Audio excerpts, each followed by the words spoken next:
Nearly two-thirds of UK chief executives believe that climate change presents a threat to their business, with 25% saying they are extremely concerned about the issue. According to PwC's annual global survey of chief executives, UK business leaders now consider climate change more of a threat to business than populism, terrorism, protectionism and access to capital.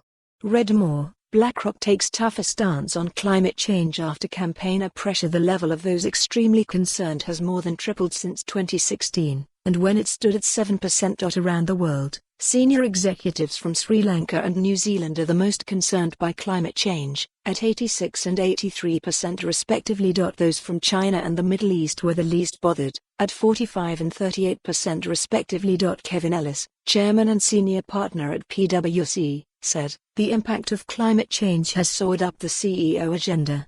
CEOs see the impact across all aspects of business, from assets and investments to products and jobs. They are facing pressure from their consumers to play their part."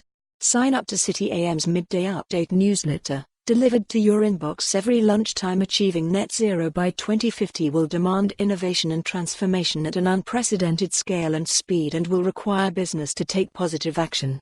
Perhaps most concerning was the fact that only 21% of UK business leaders think that they are seeing effective change in climate change policies. Thus far, however, only 57% of organizations have assessed potential transition risks, but only 48% have assessed the physical risk of climate change. Commenting on the survey's results, James Diggle, head of energy and climate change at the CBI, said, "Tackling climate change will require international action and leadership from business.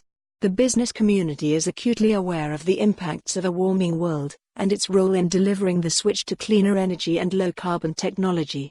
In the UK, companies have backed our ambitious net zero emissions target for 2050 and want to use the deadline of the UN COP26 climate change conference in Glasgow to kickstart the UK's net zero plans and see how much we can achieve in 2020. PwC launched the survey this afternoon at the World Economic Forum in Davos, which is this year focused on the theme of sustainability. Climate change protesters, including teenage activist Greta Thunberg, have begun a 3-day walk to the summit, which has prepared extensive security measures. Also headed to the exclusive summit is Prince Charles, who will call on business leaders to spearhead the development of climate solutions as he launches a new initiative for nurturing a sustainable economy. Read more. Prince Charles to call on business leaders to spearhead push for climate solutions. Some chief executives believe that climate change. For more on this story, visit the news article link.